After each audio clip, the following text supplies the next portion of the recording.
Breaking news చూస్తున్నాం. మరే హీరోకు రాని సమస్యను ఫేస్ చేస్తున్నారు చిరంజీవి. డీప్ ఫేక్ అశ్లీల వీడియోలపై చిరంజీవి తీవ్ర ఆవేదన వ్యక్తం చేశారు.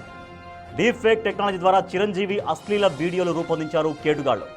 ఓ హీరోయిన్తో చిరంజీవి ఉన్నట్లు అశ్లీల వీడియోలు సృష్టించారు. అశ్లీల వీడియోలోని ఇద్దరికి చిరంజీవి అలాగే ఓ హీరోయిన్ ముఖాలతో మార్ఫింగ్ చేశారు. పోర్ను సైట్లలో విచ్చలవిడిగా పోస్టు చేసి సొమ్ము చేసుకున్నారు. అశ్లీల వీడియోల వ్యవహారాన్ని ఫ్యాన్స్ చిరంజీవి దృష్టికి తీసుకొచ్చారు. ఈ వీడియోల వ్యవహారంపై చిరంజీవి తీవ్ర ఆవేదన వ్యక్తం చేశారు. 70 ఏళ్ల వయసులో తనకేంటి పరిస్థితి అని ఆవేదన చెందారు. 4 దశాబ్దాలకు పైగా టాలీవుడ్లో అగ్ర హీరోగా ఉంటున్నారు చిరంజీవి. 150కి పైగా సినిమాల్లో హీరోగా నటించిన చిరంజీవి తెలుగునాట కోట్లాది మంది అభిమానులు సంపాదించుకున్నారు. రాజకీయాల్లోనూ తనదైన ముద్ర వేశారు చిరంజీవి. ప్రజారాజ్యం పార్టీ పెట్టి 18 సీట్లు గెలిచిన చిరంజీవి కేంద్ర మంత్రిగా, రాజ్యసభ సభ్యుడిగా సేవలందించారు. బ్లడ్ బ్యాంక్ చారిటబుల్ ట్రస్ట్ ద్వారా లక్షల మందికి చిరంజీవి సేవలు అందిస్తున్నారు.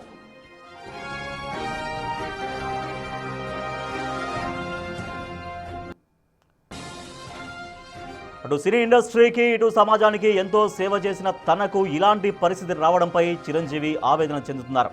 అశ్లీల వీడియోల వల్ల తన పరువుకు భంగం కలుగుతోందని స్వయంగా సైబర్ క్రైమ్ పోలీసులకు చిరంజీవి ఫిర్యాదు చేశారు. తన ముఖంతో తయారు చేసిన డీప్ ఫేక్ వీడియోలు ఏ వెబ్సైట్లలో పోస్ట్ చేశారో ఫిర్యాదులో పేర్కొన్నారు. ఆ వీడియోలను తక్షణం తొలగించి తన పరువు కాపాడాలని కోర్టును కోరారు. ఇలాంటి తప్పుడు పనులకు టెక్నాలజీని వాడుతున్న వారిపై చట్ట ప్రకారం చర్యలు తీసుకోవాలన్నారు. చిరంజీవికి సంబంధించిన అశ్లీల వీడియోలను తొలగించాలని నెల కిందటే ఆదేశాలు జారీ చేసింది సిటీ సివిల్ కోర్టు. అయినా సరే చిరంజీవి అశ్లీల వీడియోలో URLలను వెబ్సైట్లు ఇంకా తొలగించలేదు. కోర్టు ఆదేశాలతో కేసు నమోదు చేసి దర్యాప్తు చేస్తున్నారు పోలీసులు.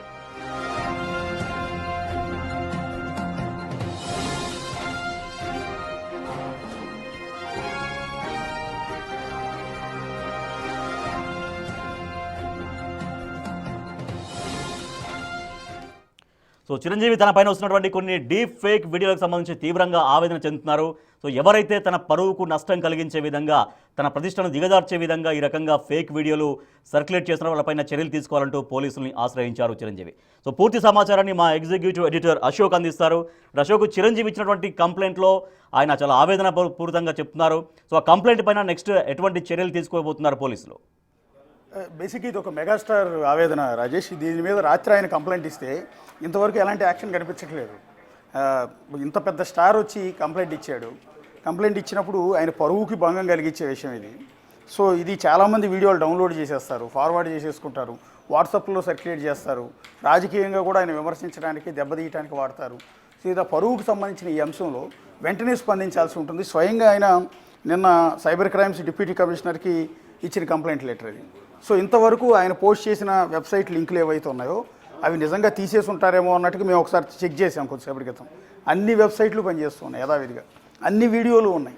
సో సత్వర న్యాయం, ఇమీడియట్ యాక్షన్, ఇలాంటి విషయాల్లో ఇమీడియట్ యాక్షన్ తీసుకోవాల్సిన అవసరం ఉంటుంది. ఈ వెబ్సైట్లన్నీ కూడా ఐడెంటిఫై చేసి వాటిని డిలీట్ చేయించడం అనేది పెద్ద ఇష్యూ కాదు. ఇది ఇంకా స్ప్రెడ్ అయిపోయింది. ఇప్పుడు చిరంజీవి కంప్లైంట్ ఇచ్చాడన్న విషయం తెలియగానే ఇప్పుడు మీడియా ఛానల్స్, బ్రేకింగ్స్, వెబ్సైట్లో వార్తలు, అలాగే పత్రికల్లో వార్తలు ఇవన్నీ వచ్చిన తర్వాత జనాల్లో ఒక విపరీతమైన ఇంట్రెస్ట్ క్రియేట్ అవుతుంది. వాళ్ళందరూ ఏం చేస్తారంటే చిరంజీవి మీద వచ్చిన సెక్స్ వీడియో ఏముంది, ఏ వెబ్సైట్లో ఉందని వెతికి మరి గూగుల్ మొత్తం సెర్చ్ చేసి వీడియోస్ ఇంకా చూసే అవకాశం ఉంటుంది. చాలామంది డౌన్లోడ్ చేసి దగ్గర పెట్టుకునే ప్రమాదం ఉంది.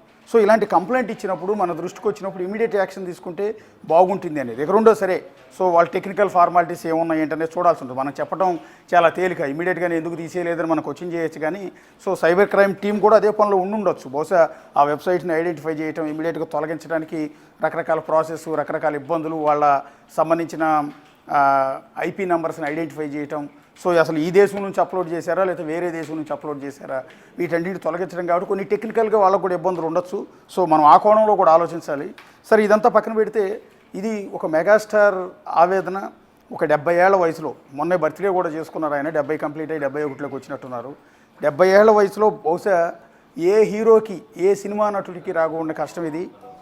ఎప్పుడూ తాను నటించిన, అంటే ఆయన యంగర్ ఏజ్లో ఉండగా నటించిన ఒక సినిమాలో క్లిప్పులను తీసుకొచ్చి వాటిని పోర్న్ వీడియోలు, అంటే సెక్స్ వీడియోలకి ఆ ముఖాలను అతికిచ్చి ఆ హీరోయిన్, ఆయన చిరంజీవి గారు ఇద్దరు కూడా నిజంగా సెక్స్ వీడియోలో నటించారా అన్నట్టుగా ఆ క్లిప్లన్నింటిని కూడా యాడ్ చేసి, సో వాటిని వెబ్సైట్లోకి అప్లోడ్ చేసి సొమ్ము చేసుకుంటూ ఉన్నారు.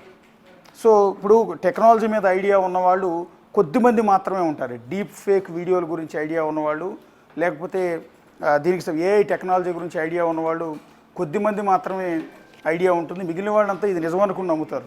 నిజంగా చిరంజీవి నటించాడా అన్నట్టుగా వాళ్ళందరూ భావిస్తారు. సో ఇది చిరంజీవి పరువుకు సంబంధించిన అంశం. 150కి పైగా సినిమాల్లో నటించిన ఒక స్టార్ హీరో, తెలుగు సినిమా ఇండస్ట్రీలో నంబర్ 1గా కొనసాగుతున్న ఒక హీరో సైబర్ క్రైమ్స్ దగ్గరికి పోయి తన ముఖంతో సెక్స్ వీడియోలు రన్ అవుతున్నాయి, వాటిని తొలగించడానికి కంప్లైంట్ ఇచ్చారు అంటే సిచ్యువేషన్ ఏ స్థాయిగా ఉందో మనం అర్థం చేసుకోవచ్చు. డీప్ ఫేక్ టెక్నాలజీ, ఏఐ టెక్నాలజీని మంచి కోసం వాడాలి, కానీ ఇలాంటి తప్పుడు వీడియోలు తయారు చేయడానికి వాడటాన్ని ప్రతి ఒక్కరు కూడా ఖండించాలి.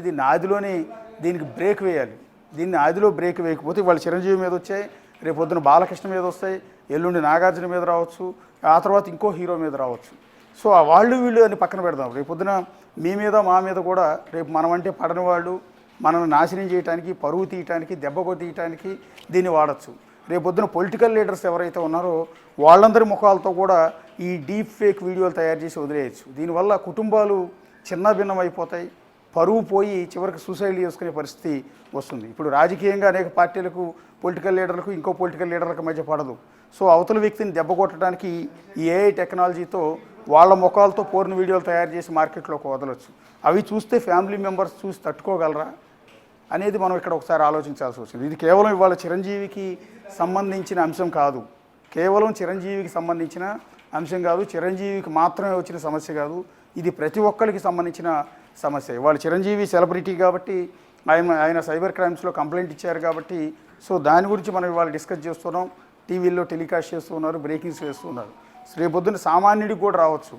సో సామాన్యుడి ముఖంతో వీడియోలు తయారు చేసి వదిలితే వాళ్ళు తట్టుకోగలరా అనేది అవమాన భారంతో వాళ్ళు ఆత్మహత్యలు చేసుకునే అవకాశం ఉంటుంది. ఇది అత్యంత ప్రమాదకరమైన ఇష్యూ అది. సో ఆయన ఏమాత్రం మొహమాట లేకుండా ఉన్న ఇష్యూస్ అన్నిటిని కూడా రైజ్ చేశారు. తన అభిమానులు తన దృష్టికి తీసుకొచ్చిన ఈ పోర్న్ వీడియోలు వెబ్సైట్లన్నింటినీ కూడా తన కంప్లైంట్ లెటర్లో మెన్షన్ చేశారు. దాదాపు 10కి పైగా వెబ్సైట్లు పేర్లను ఆయన తన కంప్లైంట్ లెటర్లో మెన్షన్ చేశారు. సో వీటన్నిటి మీద సైబర్ క్రైమ్స్ టీమ్స్ అనేది ఇమ్మీడియట్గా యాక్షన్ తీసుకోవాల్సి ఉంటుంది. బహుశా ఇప్పటికే వాళ్ళు అదే పనిలో ఉండుండొచ్చు. సో ఇంకా ఫాస్ట్గా చిరంజీవి ఇప్పటికే తన పైన వచ్చిన మీమ్స్ పైన కూడా రియాక్ట్ అయ్యారు. కొంత ఇబ్బందికరమైన మీమ్స్కి తన ఫేస్ ఉపయోగిస్తున్నారని, తన బాడీ లాంగ్వేజ్ ఉపయోగిస్తున్నారని, లేదంటే తనకు స్టేజ్ పేరు మెగాస్టార్ కావచ్చు, చిరు కావచ్చు, ఇటువంటి అన్ని కూడా ఉపయోగించొద్దంటూ మొన్న సిటీ సివిల్ కోర్టు కూడా ఇచ్చింది. అంటే దాని తర్వాత జరిగినటువంటి అంశం కదా ఇది. ఎస్, అది వేరు ఇది వేరు. వాస్తవానికి అది వేరు ఇది వేరు. ఇది ఆయన దృష్టికి నిన్నో మొన్న వచ్చినట్టుంది. అందుకని 25వ తేదీ అంటే ఈ నెల 25వ తేదీ ఆయన కంప్లైంట్ ఇచ్చారు. ఇది క్లియర్గా డేట్ కూడా చూడొచ్చు. చిరంజీవి ఆయన పేరుతోనే ఉన్న లెటర్ పేరు చూడొచ్చు, పైన డేట్ కూడా చూడొచ్చు. 25 అక్టోబర్ 2025 ఆయన ఇచ్చిన కంప్లైంట్ ఇది కంప్లైంట్ వేరు. పోర్న్ వీడియోలకు సంబంధించి డీప్ ఫేక్ టెక్నాలజీతో తనను ఇట్లా దుర్వినియోగం చేయడం గురించి ఆయన పోస్ట్ చేసిన కంప్లైంట్ ఇది వేరు. ఆయన వాస్తవానికి సెప్టెంబర్ 26వ తేదీ సిటీ సివిల్ కోర్టులో ఇచ్చింది ఏంటంటే ఏఐ టెక్నాలజీతో తన వాయిస్ కానీ, తన బాడీ కానీ, తన ఫేస్ కట్ కానీ ఎక్కడ వాడకుండా, అది ప్రమోషనల్ యాడ్స్లో కావచ్చు, ఇతర అంశాల్లో ఎక్కడ కూడా మిస్యూజ్ చేయకుండా లేదా వాడకుండా, తన అనుమతి లేకుండా వాడకుండా ఉండటానికి కోర్టు ఆదేశాలు ఇవ్వాలని చెప్పి ఆయన ఒక పిటిషన్ వేస్తే కోర్టు కూడా ఆదేశాలు ఇచ్చింది. ఆయనకని కాదు, బేసిక్గా ఎవరైనా వేయచ్చు. ఎవరి అనుమతి లేకుండా వారి ముఖాన్ని ఫర్దర్ కమర్షియల్గా కానీ ఇంకొక ఎలిమెంట్లో కానీ వాడటం అనేది నేరం ఖచ్చితంగా. సో అలాంటిది చిరంజీవి లాంటి ప్రముఖ వ్యక్తుల ఫోటోని తీసుకొచ్చి, ఆయన వాయిస్ని తీసుకొచ్చి ఇవాళ రేపు ఏఐ వీడియోలు తయారు చేసి వస్తున్నారు, విచ్చలవిడిగా వాడేస్తూ ఉన్నారు. సో వాటికి ఆయన అనుమతి ఖచ్చితంగా తీసుకోవాల్సిందే అనేది ఆయన చెప్తున్నమాట. సో దాని ప్రకారం సెప్టెంబర్ 26వ తేదీ సిటీ సివిల్ కోర్టు ఒక ఆదేశాలు కూడా జారీ చేసింది, ఇకపైన చిరంజీవి ఫేస్తో ఎక్కడ కూడా ఇది వాడొద్దు అని. రెండోది, ఈ కేవలం చిరంజీవికి మాత్రమే పరిమితం కాలేదు. రీసెంట్గా సినిమా ఇండస్ట్రీలో ఉన్న ప్రముఖమైన నటులంతా కూడా ఢిల్లీ కోర్టులో ఈ రకమైన పిటిషన్ వేస్తున్నారు. ఎక్కడా కూడా తమ అనుమతి లేకుండా తమ ఫోటోలను కానీ తన వాయిస్ని కానీ వాడొద్దు అని అమితాబ్ బచ్చన్ ఢిల్లీ కోర్టులో పిటిషన్ వేశారు. దాని ఆర్డర్ కూడా వచ్చింది, ఆయన పర్మిషన్లు ఎక్కడ వాడొద్దు అని. అట్లాగే మన తెలుగు స్టార్ హీరో నాగార్జున కూడా ఢిల్లీ హైకోర్టులో ఇదే రకమైన పిటిషన్ వేశారు. అది డీప్ ఫేక్ కావచ్చు, ఏఐ టెక్నాలజీతో రూపొందించే వీడియోస్ కావచ్చు, ఫర్దర్ కావచ్చు, ఎక్కడైనా సరే తన పేరు కానీ, తన ముఖం కానీ, తన వాయిస్ కానీ ఇమిటేట్ చేస్తూ కూడా వాడొద్దు అని ఆయన ఇచ్చారు. ఆయన కూడా ఆర్డర్ తెచ్చుకున్నారు. ఇట్లా చాలామంది సెలబ్రిటీస్ ఈ మధ్యకాలంలో వెళ్తున్నారు. ఏఐ టెక్నాలజీ ఎప్పుడైతే విస్తృతంగా జనాల్లోకి వస్తుందో ఆ వచ్చినప్పటి నుంచి కూడా సో దాన్ని దుర్వినియోగం చేయకుండా ఉండేందుకు చాలామంది సెలబ్రిటీలు ఈ రకంగా కోర్టులోకి వెళ్ళి ఆర్డర్స్ తెచ్చుకుంటూ ఉన్నారు. తమ పౌర హక్కులకు భంగం కలగకుండా, తమ పరువునికి భంగం కలగకుండా ఉండేలా చర్యలు తీసుకోవాలని వాళ్ళందరూ కూడా కోరుతున్నారు. ఇప్పుడు ఇది చిరంజీవి లేటెస్ట్గా ఇచ్చింది ఈ పోర్ను వీడియోలు బయటకు వచ్చిన తర్వాత ఇచ్చిన రెండో కంప్లైంట్ ఇది. అది కోర్టులో వేసిన పిటిషన్ వేరు, ఇవాళ ఇచ్చిన కంప్లైంట్ వేరు. సో సైబర్ క్రైమ్ పోలీసులు బహుశా ఈపాటికే సీరియస్గానే ఉండుండొచ్చు ఇదే పనిలో. సో ఇది ఏ విధంగా దీన్ని కంట్రోల్ చేస్తారు, వీళ్ళని పట్టుకోవడం కూడా చాలా కష్టం. ఎందుకంటే వీళ్ళ ఐపీ నెంబర్లు కూడా ఈ వీడియోస్ ఏమీ కూడా ఇక్కడ ఇండియాలో అప్లోడ్ చేయరు. వేరు ఆఫ్రికన్ కంట్రీస్ నుంచి ఎక్కువగా వీటిని అప్లోడ్ చేస్తూ ఉంటారు. సో అక్కడికి వెళ్ళి నిందితులను అరెస్ట్ చేసి తీసుకురావడం కూడా చాలా కష్టం. దీన్ని ఎవరెవరు పోస్ట్ చేస్తున్నారు, ఏం చేస్తున్నారు అంటే ఐపీ నెంబర్ ట్రేస్ అవుట్ చేసినా కూడా అది వేరే కంట్రీలో ఉంటుంది. సో అక్కడి నుంచి ఎవరు అప్లోడ్ చేశారు అనేది ఐడెంటిఫై చేయడం చాలా కష్టం. ఆ వీడియోలు ఎప్పటి నుంచి ఆ వెబ్సైట్లలో ఉన్నాయి అంటే చాలా లాంగ్ టైం నుంచి ఉన్నట్టుగా ఏమన్నా పేర్కొన్నారా పిటిషన్లో? అంటే పలానా టైం నుంచి అది మెన్షన్ చేయలేదు. బేసిక్గా ఇది చిరంజీవి కంప్లైంట్ ఇచ్చే వరకు కూడా ఈ వెబ్సైట్లలో చిరంజీవి డీప్ ఫేక్ వీడియోలు, సెక్స్ వీడియోలు రన్ అవుతున్నాయన్న విషయం బయట ప్రపంచానికి అంటే మనలాంటి వాళ్ళకి పెద్దగా తెలియదు. రెగ్యులర్గా పోర్న్ సైట్లను వినియోగించే వాళ్ళందరికీ కొంత అవగాహన ఉంటుందేమో. సో మిగిలిన వాళ్ళు ఎవరికి కూడా తెలియదు. రాత్రి ఎప్పుడైతే కంప్లైంట్ ఇచ్చారో కంప్లైంట్ ఇచ్చిన దగ్గర నుంచి ఈ వీడియోల గురించి కొంత జనం అంతా కూడా సెర్చ్ చేస్తున్న పరిస్థితి కనిపిస్తుంది. అందుకని మనం ఎక్కడ కూడా ఆయన కంప్లైంట్లో పేర్కొన్న వెబ్సైట్ల పేర్లను మనం ఎక్కడ మెన్షన్ చేయట్లేదు. ఎందుకంటే మనమే జనానికి సమాచారం ఇచ్చినట్టుగా అవుతుంది. ఇప్పుడు మనం ఇచ్చిన సమాచారం ఆధారంగా జనాలందరూ వెళ్ళి నిజంగా చిరంజీవి పేరుతో ఉన్న సెక్స్ వీడియోలు ఏంటని ఇంకా ఎక్కువ సెర్చ్ చేసే అవకాశం ఉంటుంది. సో డౌన్లోడ్ చేసే అవకాశం ఉంటుంది. కాబట్టి మనం ఎక్కడ కూడా వెబ్సైట్ల పేర్లను మనం మెన్షన్ చేయట్లేదు. ఆయన అయితే దాదాపు 1, 2, 3, 7 వెబ్సైట్ల మీద ప్రస్తుతానికి ఆయన కంప్లైంట్ ఇచ్చారు. 7 వెబ్సైట్లలో కూడా పదుల సంఖ్యలో వీడియోలు, ఈ డీప్ ఫేక్ వీడియోలు అంటే సెక్స్ వీడియోలు ఆయన అప్లోడ్ చేశారు. అందులో చిరంజీవి అండ్ చిరంజీవితో పాటు గతంలో ఒక సినిమాలో నటించిన ఆ హీరోయిన్ పేరు కూడా మనం ఎస్టాబ్లిష్ చేయట్లేదు. సో వీళ్ళిద్దరూ కలిసి దానిలో నటించినట్టుగా ఆ వీడియోలన్నీ కూడా తయారు చేశారు.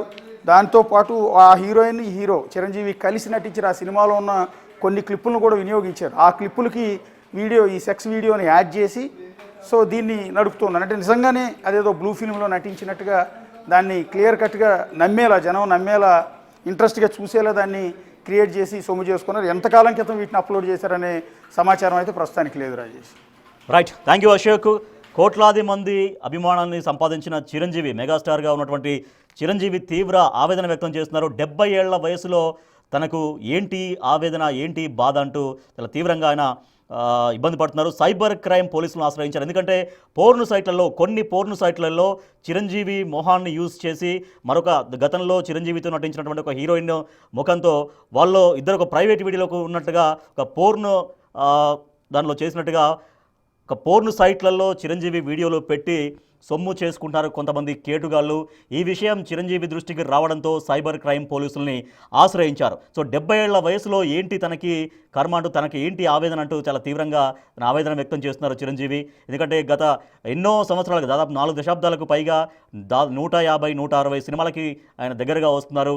సో ఇటువంటి ఒక స్టార్ ఇమేజ్ ఉన్నటువంటి హీరో తర్వాత రాజకీయ రంగంలో కూడా తనని ముద్ర వేశారు. కొంతకాలం రాజకీయ ప్రజారాజ్యం పార్టీ పెట్టడం తర్వాత 18 సీట్లతో విజయం సాధించారు. తర్వాత ఆయన కేంద్ర మంత్రిగా ఉన్నారు, రాజ్యసభ సభ్యుడిగా కొనసాగారు. అంటే అటు రాజకీయాల్లో కూడా కొంతవరకు తన రాజకీయ మార్గంలో కూడా ఆయన పయనించారు. కానీ తర్వాత మళ్ళీ సినిమా ఇండస్ట్రీకి వచ్చారు. ప్రస్తుతం అయితే రాజకీయాల్లోకి ఎక్కడ అంటిముట్టినట్టుగా ఉంటున్నారు. రాజకీయాల జోలికి వెళ్లకుండా కేవలం సినిమాలపైనే ఫోకస్ చేస్తూ సినిమాలు కొనసాగించుకుంటున్నారు మెగాస్టార్ చిరంజీవి. సో అటువంటి చిరంజీవికి 70 ఏళ్ల వయసులో ఏంటి నాకు ఇబ్బంది అంటూ ఆయన ఆవేదన వ్యక్తం చేస్తున్నారు. తన మొహాన్ని యూజ్ చేసి తాను గతంలో ఒక హీరోయిన్తో కలిసి నటించినటువంటి ఆ హీరోయిన్ ఫేస్ని, చిరంజీవి ఫేస్ని ఇద్దరు కలిసి పోర్న్ వీడియోల్లో నటించినట్లుగా చిరంజీవి నటించారు అన్నటువంటి ఒక అర్థం వచ్చేలాగా ఆ రకంగా పోర్న్ సైట్లలో పెట్టి చాలా పోర్న్ సైట్స్, ఒక 7-8 పోర్న్ సైట్స్ పైన చిరంజీవి సైబర్ క్రైమ్ పోలీసులకు కంప్లైంట్ చేశారు. సో దానిపైన పోలీసులు ప్రస్తుతం అయితే యాక్షన్ తీసుకుంటున్నారు.